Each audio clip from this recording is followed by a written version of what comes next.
আপনার কি কষ্ট হইতেছে? আপনার কাছে মনে হইতেছে ওয়াজগুলা কামে লাগবো মনে হইতেছে? যদি মনে করেন যে না কাটারে কইছে চিন্তা করিস, তুই তো বিয়ে করছিস না, লেগে তো কামে লাগবে না।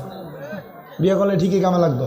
হাদিস শরীফ শোনাইতেছি, নবীজি একটা সন্তান জন্মগ্রহণ করার পর মা বাবার 5টা দায়িত্বের কথা বলছে। এটা কইছি কামে লাগবো, হুন্না রাখ, বিয়ে করলে কামে লাগবো। আপনার কষ্ট হবে, বসতে রাজি আছেন ইনশাল্লাহ?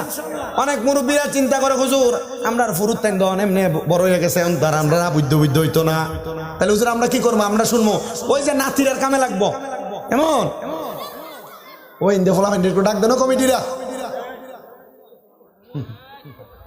মাহফিলের পাশে বাচ্চারা তোমরা কথা বললো না বাবা, দৌড়াদৌড়ি করে না, ছোট মানুষ বসে না তো, তবে একটু ডাক দিয়ে দেন, মাইরেন না তাই না, আবার পরে আর মাহফিলের কাছে দিয়ে হইতো না। গভীর মনোযোগ দেন বাবারাম।